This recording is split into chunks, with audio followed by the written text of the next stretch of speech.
We're in John chapter 18. Anybody got trouble? Anybody creating trouble? Randy Schilling raised his hand on that one. Anybody having trouble come to them? So we're looking at trouble today. John chapter 18, verse 1. Listen, Judas has trouble stirring in him. Peter has trouble stirring in him. Jesus, he's in trouble, but he's not troubled inside like Judas is troubled inside. So here's what we're going to see for a few moments. You're going to have to give me an extra 5 minutes. So look at your watch. Give me about 9:35. Thank you. I'm going to show you two wrong ways to respond to trouble. I'm going to show you 6 right ways to respond to trouble. So if you've got trouble inside, you don't want to go at it and solve your own trouble the wrong way. If somebody's coming at you and they're bringing trouble at you, you want to make sure that you respond the right way to trouble. All right? So Jesus has trouble coming at him. So John chapter 18, verse 1, this is going to be the shorter version, so pay close attention. 18:1. Jesus had spoken these words. What are these words? John chapter 13, 14, 15, 16, 17. That's Thursday right before he's about to be crucified. In the upper room, it's called the discourse. All right? It's Thursday prior to crucifixion. Some of you have been to Israel. Over here is the upper room. This is Jerusalem. This is the Kidron Valley. And right here is the Temple Mount. Jesus is about to leave the upper room over there, come across Jerusalem, and walk down into the Kidron Valley, and he's going to go to a familiar place with his disciples on the Mount of Olives right over here. If you're standing on the Mount of Olives, like many of you have stood right here, you can look across the Kidron Valley, literally straight across to the west, and you can see the Temple Mount right there. Jesus is right now in John chapter 18, right over here in a very familiar place. Jesus had spoken these words. He went away from the upper room with his disciples across the ravine of the Kidron, across right here. There's a mountain range here, and Jerusalem kind of sits on a hill. He goes across the Kidron where there was a garden which he entered with his disciples. All right? So his disciples are following him, the same group that listened to him in the upper room that heard him teach. All right? Verse 2, here's trouble. Now Judas, who was betraying him. In the Greek, it's active, ongoing betrayal. Past tense, present tense, with an outcome. So Judas is troubled inside. He has exchanged truth for a lie. Listen, friends, when you start to betray someone and throw someone under the bus, you have swapped the truth for a lie. When you start to manipulate and change the facts and flip truth upside down, you've moved into betraying yourself, others, and God. Judas had a plan to literally follow a lie, and he did. This plan has been set in motion for some time. Judas was betraying him. What is betrayal? Betrayal is I'm going to follow a lie. I'm not going to follow the truth. If you're going to follow Jesus, that's the truth. If you're not going to follow Jesus, that's a lie. He knew the place because Jesus had often met there with his disciples. Now, friends, get this. Betrayal comes from people close to you. Betrayal can come from a coworker. Betrayal can come from a boss. Betrayal can come from a spouse. Betrayal can come from other Christians. Betrayal can, often it's somebody close to you. and they've swapped the truth for a lie, and they're after something. They want something. Well, it's interesting. He had been to the same place on the Mount of Olives with Jesus numerous times. It's a setup in Judas's mind. He's got a plan concoct. He's going to get the money.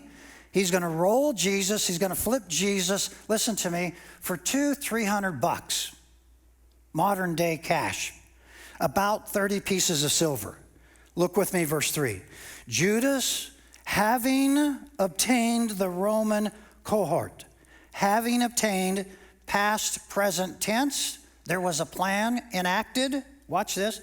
Roman cohort. How many soldiers in a Roman cohort? Ballpark? Scholars estimate 500 to 800.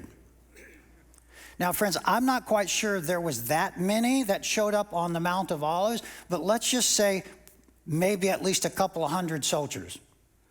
And the temple police, they're called officers in the NAS, and the chief priests and the Pharisees, they came there nighttime, my insertion.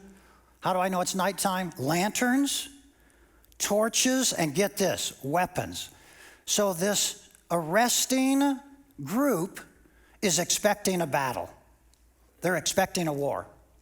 And friends, when you swap truth, Jesus' truth, for a lie, you're going to get all whipped up, and you're going to act like Judas, and you're going to act like what liars act like, and that is you become a mob.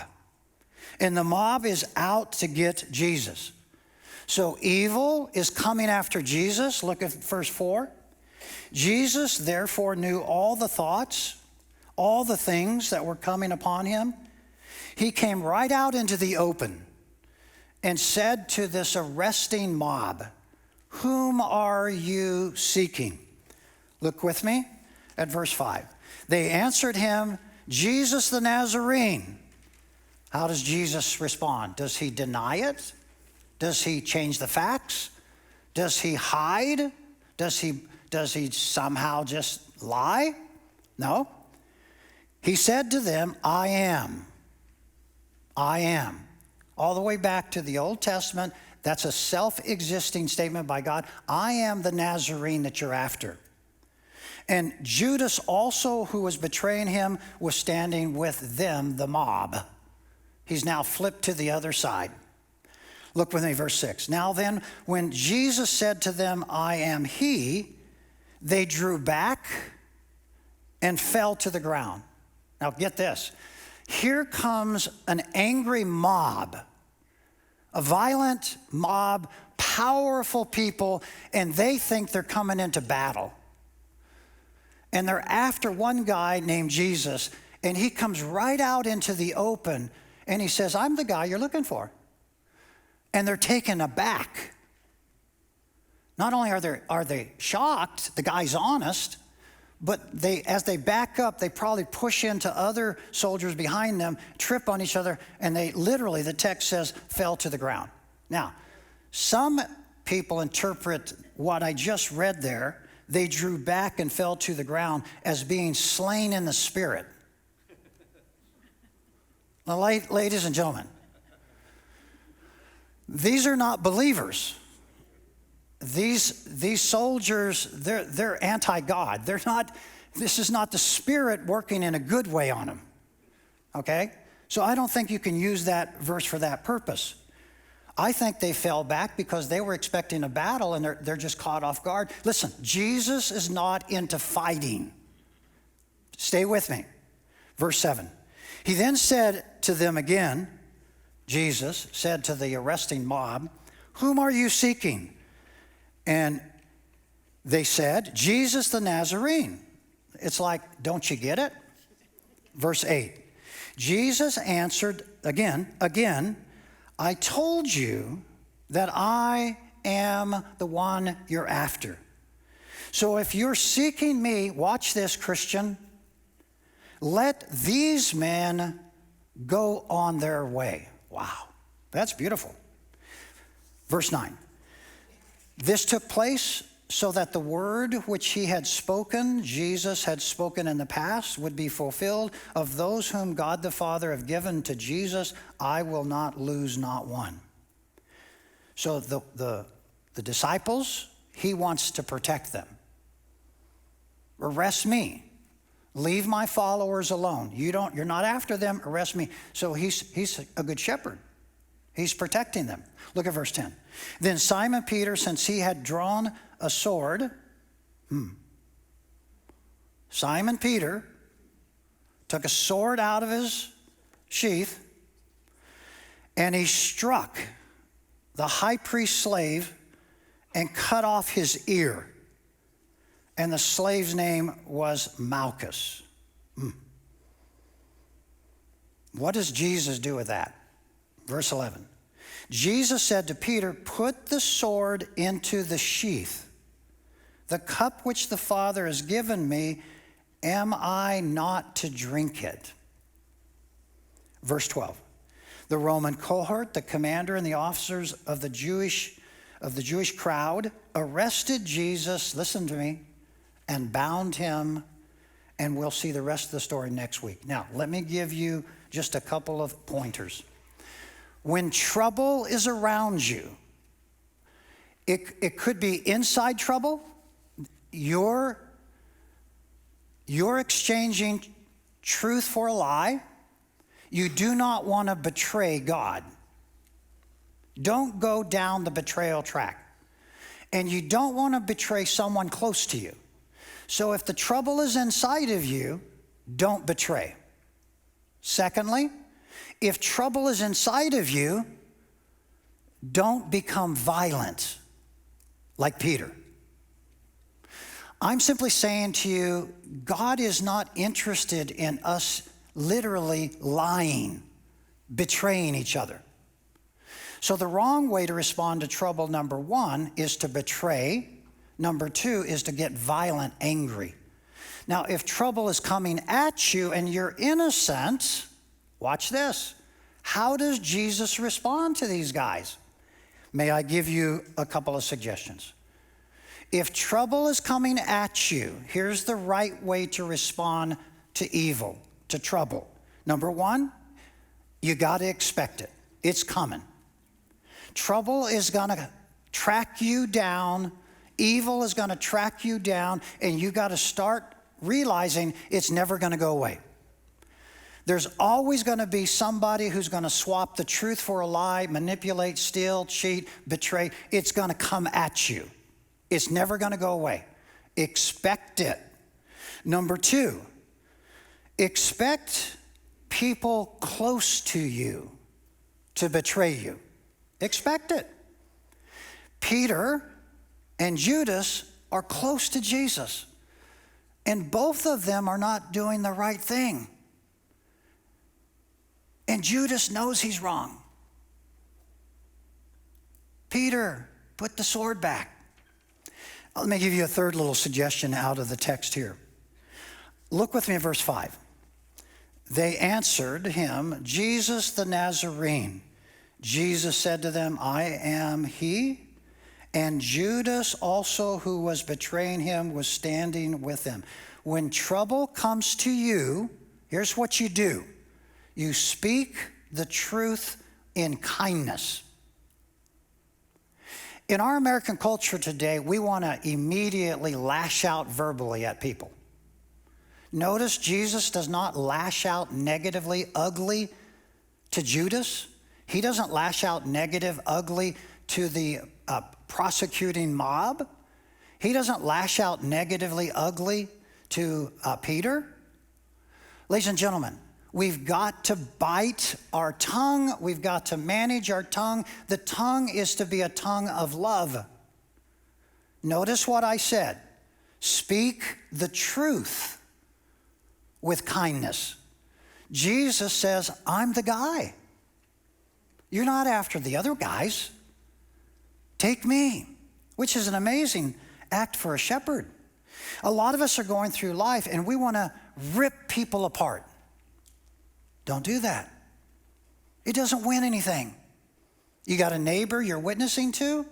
Why do you chew them out? You got a coworker that you're trying to befriend? Why chew them out? Respond when trouble is coming. Respond with kindness and make sure your words are truthful. Don't get caught up on betraying, and for all, please avoid violence. It's coming straight out of the text. Let me give you another little suggestion in verse 18. You see that last phrase, let these men go on their way? Number 4, you've got to protect God's people.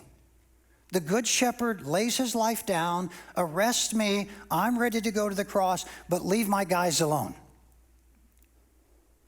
Protect each other. Jesus is protecting Judas. Crazy.